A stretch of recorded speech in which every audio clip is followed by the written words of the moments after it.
Right now, I want to get into the #1 thing that all dudes who kill it with women have in common. And this is universal, whether it comes to dudes who are good with, who have read written game, or dudes who are just naturally good with women. Say, for example, I have a comedian homie who just kills it with women in the nightclubs or whatever the case is. And the moment I met him, I already knew he could.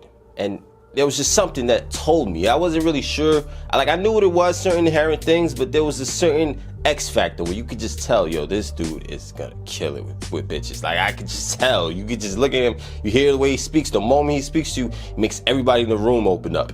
And then I look at someone like, say, Russell Brand, like a celebrity, even though he does have status and whatever the case is, which is obviously gonna boost it up to a crazy degree, but you can still tell. I can still tell. Like, if you took a guy like Russell Brand, I could tell if he wasn't famous, he would still be getting bitches. Like, he would still get a lot of women. You could just tell by his character. And I was thinking, there's something in common that, say, like my comedian homie and him, they're totally different personality-wise, character, like the way they act, talk, everything, but yet they have one key fundamental thing in common, and that they feel comfortable expressing themselves with passion and nuance, where they can talk about anything, where the moment you meet them, like, for example, the thing that separates you, that's gonna separate you from every other dude in a woman's eyes, is your ability to express yourself with passion and nuance. Because most people, the majority of people, play it very safe. They're afraid. They play life to not lose rather than to win.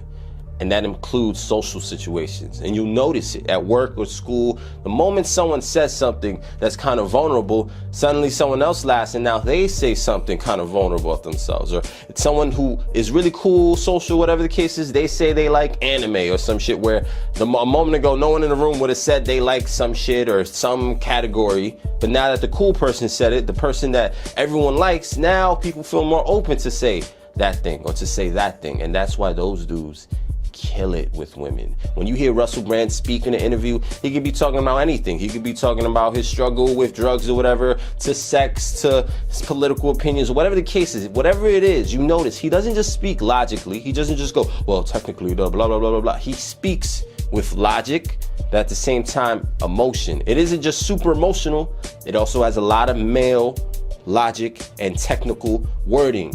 So he embraces both sides, the yin and the yang. And that's ultimately what makes dudes struggle so much with women, because they have trouble. They're stuck.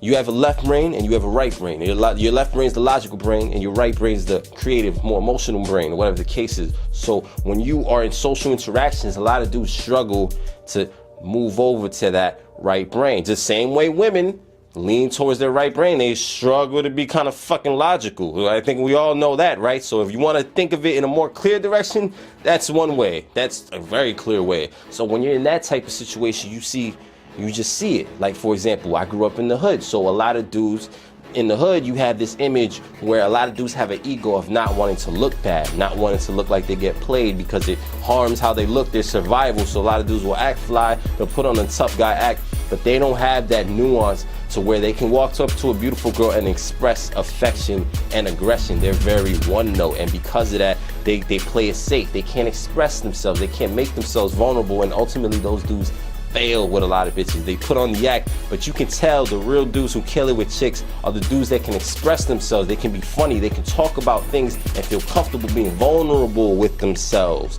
You look at comedians that everyone likes, people gravitate to them because on one hand, they display that confidence because they're up there talking to the whole room. How can they not be confident in that setting? But yet, at the same time, they're over here talking about all their weaknesses. But that's the thing. You're over here worried that, oh man, I can't tell this girl that I used to be homeless, or I used to be this, or some crazy shit, because it'll make me look bad, when in reality, it makes you look stronger because you're able to tell your weaknesses and your negatives. And when you can do that, then you will open her up, which will create that deepest possible connection, where you will begin to make women fall in love with you, because you're talking about passion and nuance about the following subjects. Everything from your hobbies to your passions, to your childhood, to your family, to your struggles and tragedies, you know, sexuality, introspective dreams, future hopes, future projections, things that you want to do in the future. When you can talk with nuance and passion and logic and emotion, and you can express that, and you don't have that male ego stopping you, you will be able to kill it, because you can literally sit on a bench with a chick,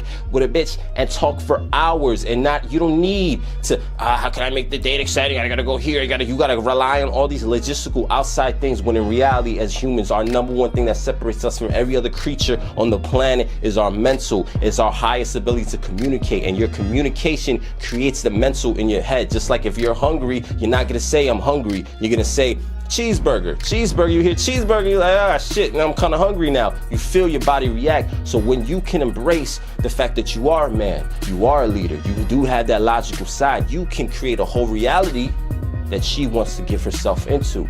But that can only happen when you feel comfortable with yourself, speaking with logic and passion, both. A lot of dudes, they're stuck on one fucking side. There's this old, very outdated mindset, I feel like, in the seduction community or the dating community, where men feel like the epitome of manhood is to be this social robot where you're unaffected by anything. I was on a forum recently where, you know, someone was calling out coaches on how they pitch shit, and I wrote a fire article that got a lot of upvotes or whatever the case is, and I pitched the channel at the end. Naturally, I'm proud of this shit. I put in a lot of work. Why not? And it gets to a point where someone was just talking about how they don't like the salesiness. And it's like, I understand, but I wrote a whole shit about how, like, this is something that I'm passionate about. This is something that I've been doing for years. I paid in a lot of areas in my life and whatever the case is. And of course I'm here I want to be the most successful, just like anybody here. I think anybody here should be doing that. And basically, by me writing all that, even though I replied to every post with a lot of length and depth, I was basically being told, like, oh, look, don't you think you're validating yourself and you're just making yourself look like you're putting it? Basically, the whole thing is, oh, look, you're getting emotional, so you're getting mad, so therefore I win. And that's what the internet is to a large degree. It's a lot of dudes where you're playing this game where in order to win the social game, you look unaffected.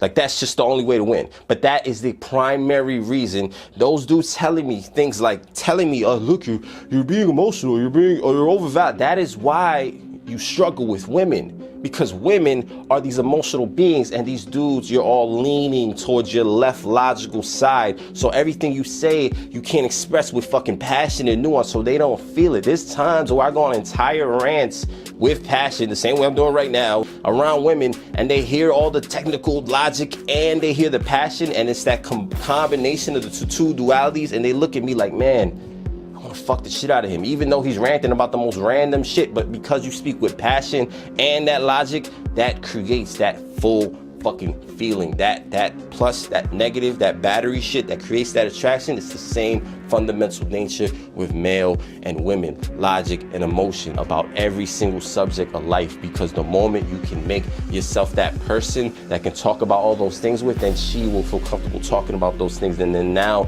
you will have a relationship that's unique, that's a novelty that she cannot compare to any any goofy bitch coworker, any goofy one of her friends, her even a lot of her family, whatever the case is, because you are able to open up on that yin and yang kind of mindset, that kind of duality, that logic, emotion, passion, and nuance, and not trying to play to look cool. You want to play, that's a lot of dudes in the hood have it on some tough guy shit where they don't want to look bad. And then a lot of dudes in good neighborhoods, they have it on an intellectual ego where they want to win every debate and they don't want to look bad. It's like, okay, she's over here trying to make you jealous, but oh my God, how do I game this situation so that I look unaffected? Oh, okay, I'll act like I'm not jealous. In fact, I'll even point out other chicks that I want to fuck. And it's like, I'm the type of person, I don't play those fucking games. There's certain principles, and as a man, that you should just have. The moment you have that mindset of, oh my God, I'm gonna adjust to everything that she does, and you don't have core fundamental things that you stand on,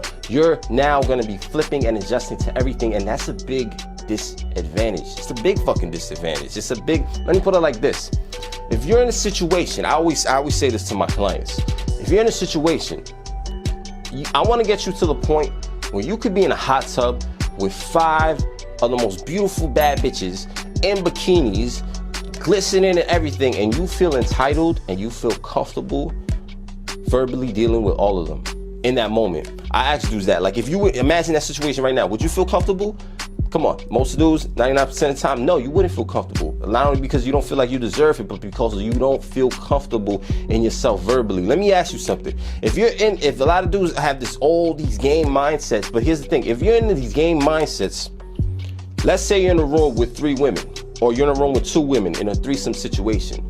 How do you balance how do you balance 3 chicks' emotions? You're gonna be observing one bitch's emotions and running over here and observing one bitch's emotions and running over here and observing another chick's emotions and adjusting to her and then adjusting to her because on some game shit to try to win the social game. I'm telling you, that's not gonna work. It's impossible. You can't pay attention to all of them like that. You have to make them adjust to you, and that can only happen when you fully are comfortable speaking and communicating with yourself on everything sexually, because then when you have a room full of women or you have 2 or 3 girls around you, then it's not gonna be, oh, how do I juggle this situation socially, because you're making them adapt to your reality, and that can only happen when you're fully comfortable around yourself. When they see you that you're fully comfortable, then they'll feel more fully comfortable, and they'll feel more fully comfortable around another girl. That's a huge fucking thing. That was one of the most biggest things during my first threesome. It wasn't the threesome itself that amazed me. It was the fact that I could socially hang out with the chicks afterwards or before it, and it was this open dialogue because I was this very open person, and they both knew that, so they were able to open up.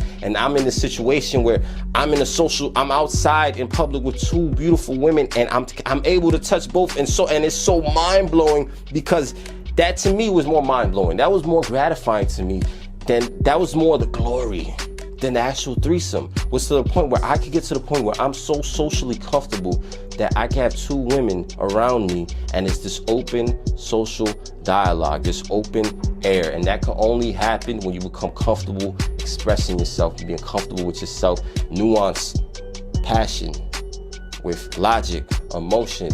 When you can master that shit and you can communicate and you're comfortable with yourself and you're not playing not to look, man, there's gonna be times where you take big fucking L's, but that can only happen when you take bold moves, and that can only happen when you get to the point where you're comfortable letting go and not trying to win every social interaction. You have to put your balls on the line, man. That's what's gonna get you to the highest point that you need to be at, man. And that's really all I have to say, man. This video, I've been ranting. I don't even think I have basically no cuts in this video. And I like it that way because this is something that's been bugging the shit out of me. I feel like it's something that needs to be said. There's a lot of old school condition.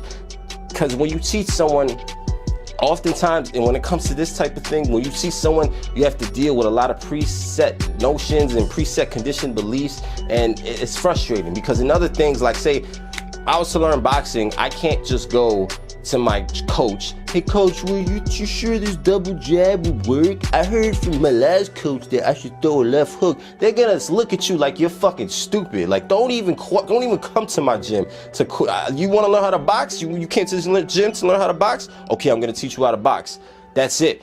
There's no, you have to wipe yourself down, clean slate, to build yourself back up again. And that's only going to include by you being open-minded and being comfortable with yourself to try new things. And ultimately, yeah, man, that's it. That's all I have to say for this video, man. Thank you for watching. This has been kind of a rant. I should be an unleashed rant, man. But thank you, man. That being said, bro, confidence is bred by competence, bro. Don't get caught slipping around these hoes, my friend. Peace. I tripped.